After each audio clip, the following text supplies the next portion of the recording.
Ever notice how easy it is to get caught up in negativity, like gossip and holding grudges? We scroll through social media. We see all sorts of arguments. And before you know it, we have lost our peace. You cannot move forward if you keep looking behind. And you cannot build your future if you are trapped in hate. Proverbs 4:23 says, "Keep thy heart with all diligence, for out of it are the issues of life."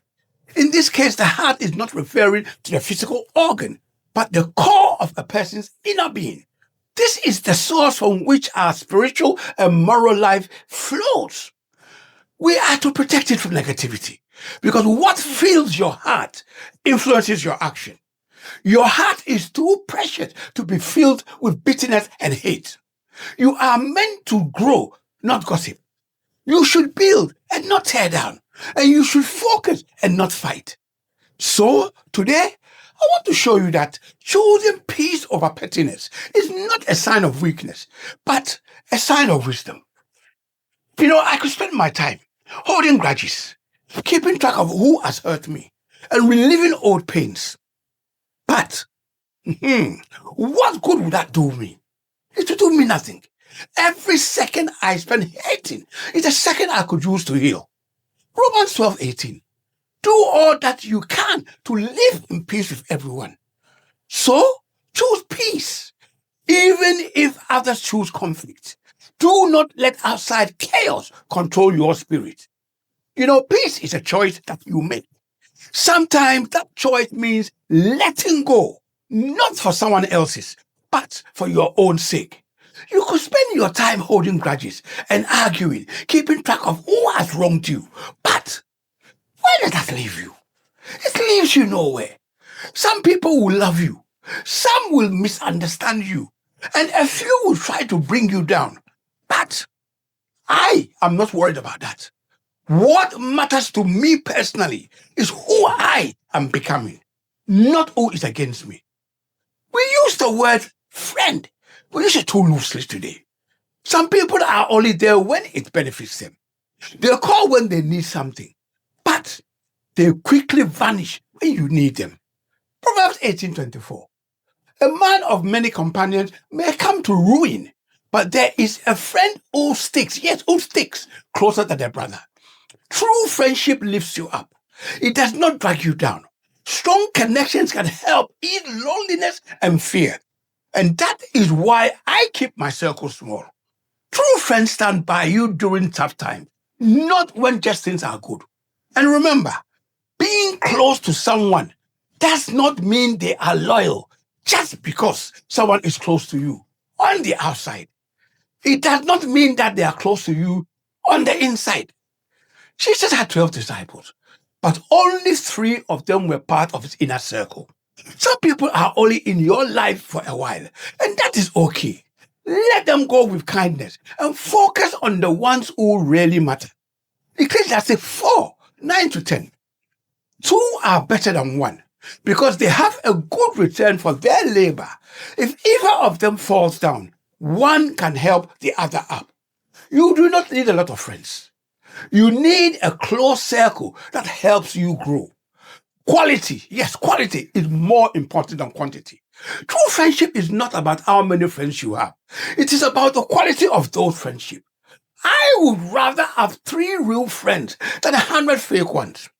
My circle is based on loyalty. It's based on trust and based on respect.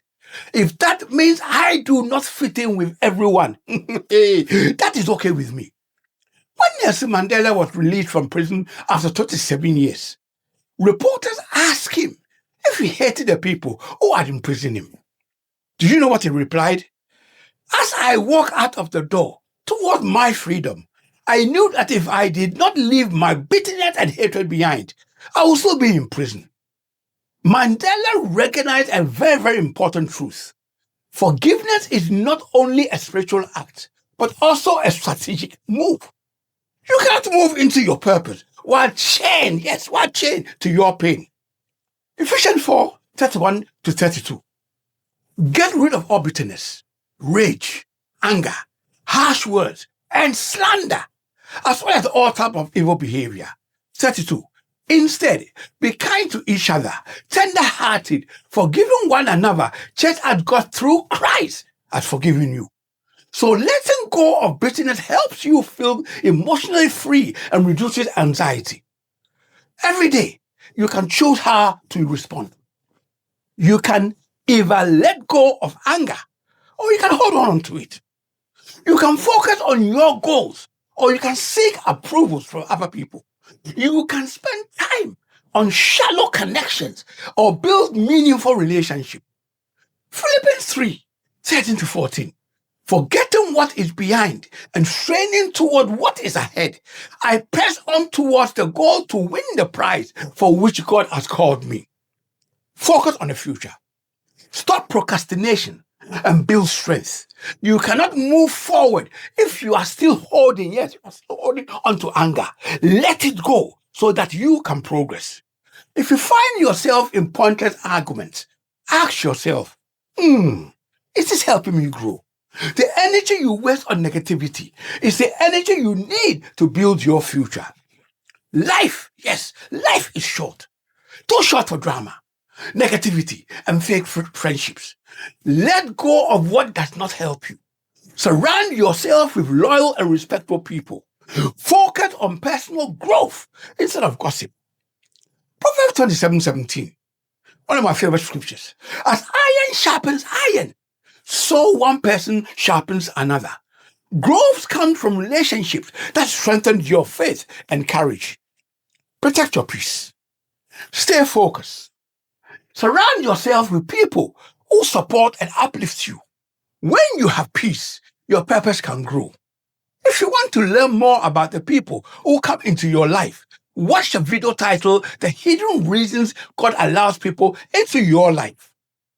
Comment below. What distractions are you ready to remove from your life? Subscribe for more messages about wisdom, about faith, and purpose. And turn on notification so you do not miss any words of encouragement. And please remember, your time is valuable. So, use it wisely. I will see you in the next video. It is time to rise in faith. May God's love, peace, and favor let it overflow in your life like never before. You are more blessed than you realize. It is your time. Let's go. Where peace dwells, purpose grows.